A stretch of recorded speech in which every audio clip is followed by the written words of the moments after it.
Hey guys, in the garage today again, finally. Just gonna have to make this happen, I guess. I am working on the Old Blue Willys. See it out there? I may do a catch-up video on that. It hasn't been on YouTube. It was definitely a Facebook, Instagram build, but I'm trying to finish it off now. Have been trying to finish off the growth and the business side of things, and my day job and everything been getting in the way, but I'm going to try and get this thing finished off. And one of the last major projects on this is the fuel tank, and it is crazy. So I'll show you kind of where I'm at right now. I made a large pink foam model of the idea and installed it in the chassis. I'm going to try and do these as short one takes, maybe like 5 minutes at the end of the day, and watch them on YouTube, and hopefully that works well for you guys. I'll probably still be doing a couple pictures and Q&A stuff on Facebook and Instagram, but no forum build on this one. I think it's just too far along, and I think those days are so far gone. So what we're going to do is just take a quick tour of this. It's kind of was a bit of a mother. Let me get you guys turned around here. So anyways, you can see part of the fuel tank here under the vehicle, and you can already see some problems. So this thing is tight. The owner wants a fuel tank underneath of decent size, so we can run a back seat in here. It is, this one, even though it's still got the whole new interior, is fairly large in the back. I think I can still get a kid's seat back there. So anyways, we have to fit a fuel tank under the back. That looks simple on this end. There are some things to watch out for here already. The tank is definitely too wide. You can see that's gonna be a problem. And then if you can see up in there, the stop bolt for the shackle is already touching, and this whole shackle is gonna move this way. So we've got to do something there. I think I'll just narrow up the tank. Probably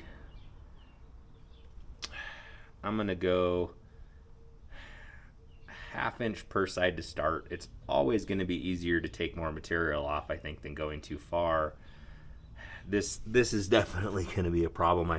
I think I'll probably end up taking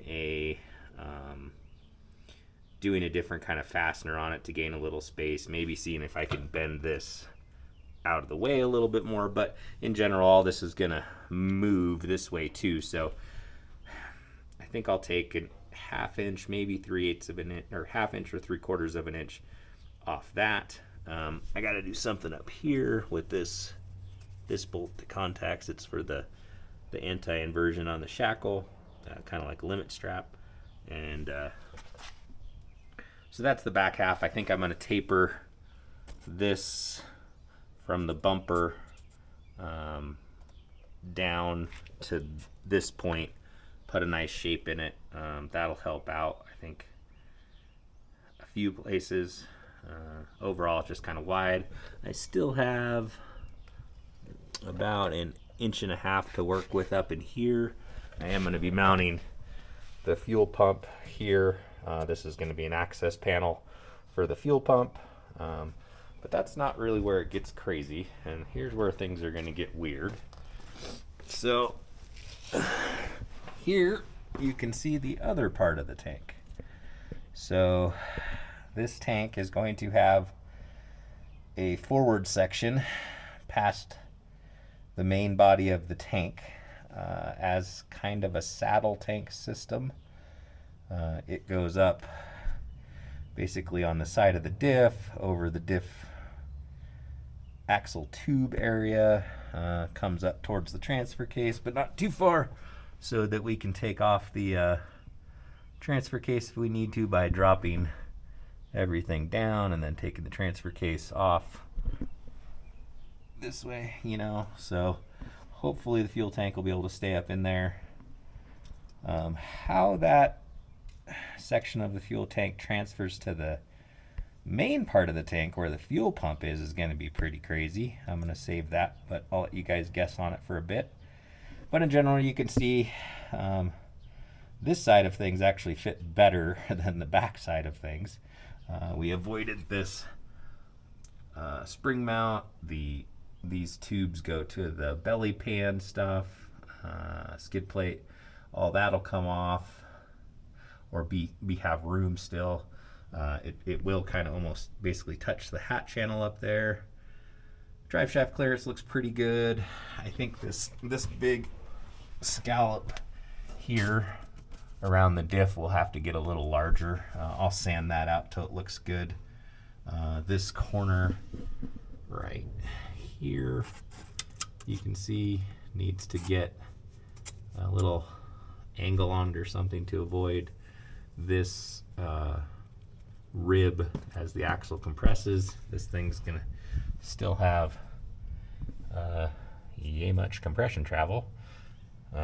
So trying to build as much compression travel into it as we can for that nice ride with these fancy springs.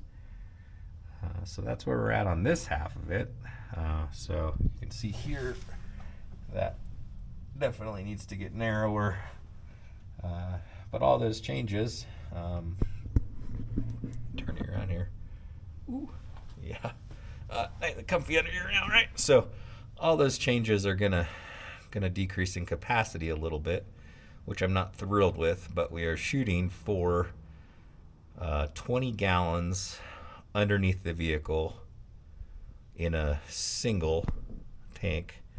The single fill port, single fuel pump with a way to transfer fuel from the front section of the tank, the saddle, if you will, to the rear section continuously and without needing a second pump. So I'm sure that'll spur some comments.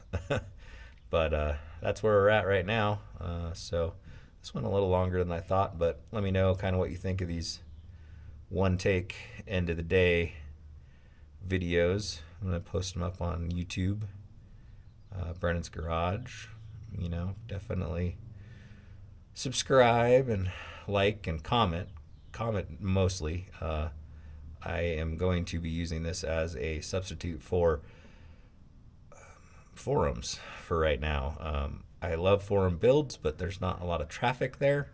I can't really make any money at forums, and so the goal is to use YouTube for that.